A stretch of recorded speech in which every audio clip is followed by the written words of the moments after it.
نہ تو وہ حکمران جو ہے وہ صرف اور صرف ہاتھ پہ ہاتھ دھرے ہوئے اپنے کرپشن میں لگے ہوئے ہیں، ان کو کوئی دنیا جہان کی کوئی چیز نظر نہیں آتی ہے، نہ تو عوام کی تحفظ کا ان کو خیال ہے اور نہ ہی عوام کی تکلیفات کا ان کو کوئی ازالہ کرنے کا خیال ہے۔ جی بہت شکریہ۔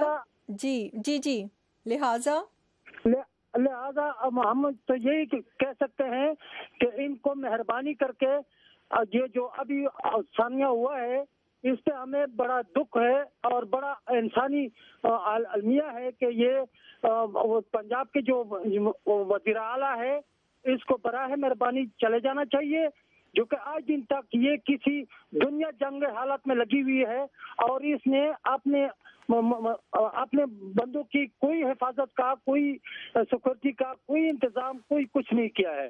ٹھیک، بہت شکریہ آپ کا، بہت شکریہ۔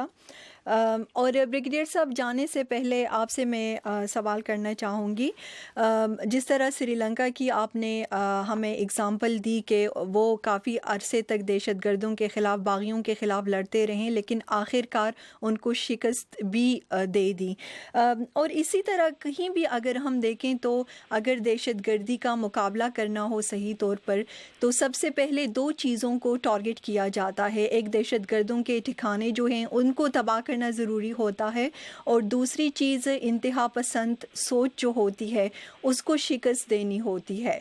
تو یہ پاکستان میں اتنا ان چیزوں کا مقابلہ کرنا، اتنے برسوں سے نیشنل ایکشن پلان جو ہے وہ بھی بنایا گیا لیکن 20 نکات میں سے ابھی تک اگر ہم دیکھیں تو صرف 5 نکات جو ہیں اس پر عمل درآمد ہوا ہے۔ یہ رکاوٹیں اصل میں کیا ہے اور کس طرح یہ جنگ جو ہے جیتی جا سکتی ہے؟ میرے خیال میں اس کی 2-3 وجوہات ہیں۔ ایک تو یہ ہے کہ ابھی تک حکمرانوں نے اس تھریٹ کو اتنا سنجیدگی سے نہیں لیا جتنی سنجیدگی کا جو تقاضا کرتی ہے، اور اگر اس کو واقعی اس طرح سنجیدہ سمجھتے اور اپنے آپ سارے ایکشن وار فوٹنگ پہ کرتے تو کوئی وجہ نہ تھی کہ فوج کی طرف سے جو مطالبات کیے گئے تھے ان کے اوپر بالکل حرف بحرف عمل نہ ہوتا۔ اب اس کے باوجود اگر آپ اورنج ٹرین کے منصوبے پہ لگے ہوئے ہیں اور وہ میٹرو بن رہی ہے اور یہ بن رہا ہے، جس میں میں یہ نہیں کہہ رہا کہ وہ بے فائدہ منصوبے ہیں، لیکن ترجیح کے لحاظ سے، پرائیورٹی کے لحاظ سے ان کی پرائیورٹی بہت لو ہے، اس سے زیادہ اہم چیزیں ہیں وہ ان کو سارے وسائل جو ہیں وقت ان کے لیے کرنے چاہیے۔ نمبر 2 کہ آپ، میں نے جیسے عرض کیا تھا کہ بارڈر مینجمنٹ جو علاقے فوج نے خالی کرائے وہاں پہ کیا سول ایڈمنسٹریشن نے اس کو ٹیک اوور کر لیا؟ جواب ہے نہیں۔ کیا وہاں پہ پیرالل نظام کو قائم ہوا جس کی طرف لوگ رجوع کر سکیں انصاف کے لیے؟ جواب ہے نہیں۔ کیا آپ نے جرگہ سسٹم ہی بحال کیا؟ جواب ہے نہیں۔ تو پھر کیا کیا گیا؟ تو فوج کو آپ ان ذمہ داریوں سے اب فارغ کریں تاکہ وہ اس طرف توجہ دے سکے۔ اب فوج کو آپ بڑھاتے بھی نہیں چلے جا سکتے، اس کی ذمہ داریاں بھی بڑھاتے نہیں چلے جا سکتے کیونکہ دیر از اے لمٹ، اس کے بعد وہ چیزوں کو مینج کرنا مشکل ہو جاتا ہے۔ تو یہ جو ہے، اور جیسے میں نے پہلے عرض کیا تھا کہ اس کے لیے انٹیلیجنس نیٹ ورک کو مضبوط کرنا انتہائی ضروری ہے، جس میں صرف فوج اور ایم آئی اور آئی ایس آئی وغیرہ نہیں بلکہ ساری انٹیلیجنس ایجنسیز میں جو نان سیریس ایلیمنٹس ہیں ان سے جان چھڑوائیں، ان کی اسکیننگ کریں، through them out, take it more seriously, اور اس کے بیچ میں آپ نئی بھرتی کریں، ایجوکیٹڈ لوگ لائیں، فوج کے ایکس ریٹائرڈ لوگوں کو ان کے بیچ میں لے لیں، ان کو لے کے یہ ذمہ داریاں ان کے حوالے کریں، وہ زیادہ سیریسلی، زیادہ سنجیدگی سے اس کو لیں گے اور انٹیلیجنس نیٹ ورک کو مضبوط بنائیں گے۔ جب انٹیلیجنس نیٹ ورک مضبوط بنے گا تو بڑی حد تک ان واقعات کا ازالہ ہو سکے گا۔ ظاہر جب واقعہ ہی نہیں ہوگا تو پھر باقی آپ کو جو ابھی کیٹاسٹرافی کا سامنا ہے یہ بھی نہیں کرنا پڑے گا، اور جو کوآرڈینیشن موجودہ ایجنسیوں میں ہے اس کی شدید کمی محسوس ہو رہی ہے۔ ہر ایک اپنا انڈیپینڈنٹ کام کر رہا ہے، کوآرڈینیٹنگ ایجنسی ہے ہی نہیں ہے جس کے اوپر نیشنل لیول کے اوپر سب ایجنسیاں اکٹھی ہو کے بولیں کہ یہ ہماری فائنڈنگ ہے، یہ فوری طور پر ایک دوسرے کو مطلع کر سکیں۔ ابھی تک اس کا کوئی وجود نہیں ہے، اگر کوئی کہتا ہے تو جھوٹا دعویٰ ہے۔ میرے خیال میں اگر یہ سب چیزیں ہو جائیں تو اس کے بعد جو آپ نے پہلی بات کہی تھی اور پھر آخر میں وہی بات سامنے آئی کہ مائنڈ سیٹ کو چینج کرنا، جیسے آپ نے بولا کہ جماعت اسلامی ایک ماڈریٹ جماعت سمجھی جاتی ہے، لیکن اس نے بھی یہ 40ویں میں بھی حصہ لیا اور جنازے بھی پڑھائے اور سب جگہ موجود ہوئے، تو پھر وہ مائنڈ سیٹ تو وہی رہا کہ کیا ایک بندہ صرف یہ کہنے سے واجب القتل ہو جاتا ہے کہ اس قانون میں کچھ سکم ہے اور اس کو درست کرنے کی ضرورت ہے؟ ہم ساری یہ تو قابل قبول نہیں ہونا چاہیے. اس کا آپ توہین رسالت کے ساتھ کیسے اس کے ساتھ ملا رہے ہیں؟ اس میں توہین رسالت تو ہوئی نہیں ہے. ہاں توہین رسالت تو کرتا ہے, ثبوت ملتا ہے, بائی آل مینز وہ کورٹ کا کام ہے کہ اس کو سزا دے. یہ نہیں کہ آپ اپنے ہاتھ میں بندوق لے کے اپنی عدالت میں ڈالے اور ہر بندہ دوسرے کو مارنا شروع کر دے کہ اس نے توہین رسالت کی ہے. تو اس مائنڈ سیٹ کو ٹھیک کرنے کے لیے ان علماء صاحبان کو بلانا چاہیے, سینٹرلی ان کے ساتھ کو بات چیت کرنی چاہیے کہ خدا کے واسطے پاکستان اگر رہے گا تو آپ کی جو مدارس کی سربراہی وہ بھی قائم رہے گی اور آپ کی سیاست بھی قائم رہے گی. اگر خدا نخواستہ پاکستان کے وجود کو زخم پہنچی تو آپ بھی نہیں رہیں گے اور کچھ بھی باقی نہیں رہے گا. بہت شکریہ بریگیڈیئر حامد سعید صاحب آپ کا. اس سے پہلے سامعین آپ نے سنا ڈاکٹر کنول فیروز صاحب کو ان کے بھی ہم شکر گزار ہیں. خالد فاروقی صاحب آپ سے میں آخری سوال یہ کرنا چاہوں گی, بہت بڑا یہ واقعہ ہوا ہے, یہ بتائیے گا کہ اس کے بعد پنجاب حکومت جو ہے وہ ان سے کیا توقعات آپ رکھتے ہیں؟ کیا وہ کسی مربوط ایک حکمت عملی کے ساتھ آگے آئیں گے؟ کیونکہ بے شمار تنظیمیں جو ہیں انتہا پسند وہ پنجاب میں اس کی موجودگی بتائی جاتی ہے, تو ان کے خلاف کارروائی کے لیے آپ سمجھتے ہیں کہ کوئی سیریسنس صوبائی لیول پہ آئے گی اب نظر؟ دیکھیے ابھی جو بریگیڈیئر صاحب بات کر رہے تھے اس پہ کئی ایک باتیں غور طلب بھی ہیں اور حکومت کو بھی اس پہ غور کرنا چاہیے, توجہ دینی چاہیے. بنیادی طور پہ ایشو یہ ہے کہ جب ہم یہ کہتے ہیں کہ آپ اپنی ترجیحات کو تبدیل کریں, ترجیحات میں سب سے پہلی ترجیح جو ہوتی ہے وہ ریاست اپنے عوام کا تحفظ کرتی ہے, ان کی صحت, ان کی ایجوکیشن, اس کا خیال رکھتی ہے. لیکن تحفظ دینا سب سے پہلی اور بنیادی ذمہ داری ہے. اگر کسی جگہ پہ کسی شخص کو احساس تحفظ نہیں ہے تو وہ وہاں پہ کیوں رکے گا, وہاں پہ کیوں ٹھہرے گا, اس کو اچھا کیوں کہے گا؟ یہ ایک بنیادی سوال ہے. اب ہم اس طرف آ جائیں کہ ہم لوگوں پہ کتنا پیسہ خرچ کرتے ہیں. اس پورے لاہور شہر میں کسی ایک جگہ بھی اگر آپ کہیں, چند ایک جگہوں کو جو ایکسیپشنل کیسز ہوتے ہیں, حکمرانوں کی اپنی جگہیں جو ہوتی ہیں ان کو چھوڑ کے آپ مجھے بتائیں کسی جگہ پہ سیکیورٹی کا کیا سسٹم ہے؟ کیا یہاں کسی جگہ پہ سیکیورٹی کیمرے نصب ہیں؟ کیا یہاں پولیس کو کوئی ٹریننگ ایسی دی گئی ہے؟ آپ نئی سے نئی ایک وہ بنا کے پولیس کی فورس لے آتے ہیں, لیکن اس طرح کی ابھی ایک ڈولفن فورس یہاں پہ بنائی ہے اسٹریٹ کرائم کے لیے, لیکن اس طرح کی فورسز تو آپ مختلف ناموں سے پہلے بھی لاتے رہے ہیں. کیا اس سے لاہور شہر میں کرائم کی شرح جو ہے وہ رک سکی؟ اسی طرح دہشت گردی کے واقعات کو روکنے میں آپ کو اب تک کتنی کامیابی ملی؟ جب بھی کبھی دہشت گردوں نے چاہا, یہ ٹھیک بات ہے کہ جب ایک خودکش بمبار آ جائے گا تو اس کو روکنا ممکن نہیں ہوتا, لیکن آپ کی سیریسنس کئی ایک چیزوں میں سامنے آتی ہے. آپ محض اس ایک واقعے کو سامنے رکھتے ہوئے ایک دم سے آپ کہیں گے آپ ہاسپٹل میں پہنچ گئے. یہاں تو یہ ہے کہ پبلک کی سیکیورٹی, جب ہسپتالوں میں یہاں بیڈ ہی نہیں تھے, کل ہسپتال جو ہیں وہ جو مریضوں کو ایکسیپٹ نہیں کر رہے تھے, وہ یہ اور ظاہر کیپیسٹی نہیں تھی وہاں پہ. یہاں پہ لوگوں کو ہسپتالوں میں جب وہ چلے جاتے ہیں اس کے بعد وہ مر جاتے ہیں, اس لیے کہ زخمیوں کا علاج نہیں ہو پاتا. اس لیے جب ہم جو لوگ یہاں پہ کہتے ہیں کہ بھی آپ نے ہسپتالوں میں لوگوں کو صحت کی یہ سہولت کیوں نہیں دی, تو اس طرح کی ایمرجنسی کے لیے بھی ہوتی ہے. آپ میٹرو بناتے رہیں, آپ بسیں لاتے رہیں, آپ جو مرضی کرتے رہیں, آپ اپنی شان و شوکت دکھاتے رہیں, آپ بڑی بڑی بلڈنگز بنائیں, لیکن ابھی پہلے بنیادی چیزیں لوگوں کو دے لیں, اس کے بعد یہ کام کریں.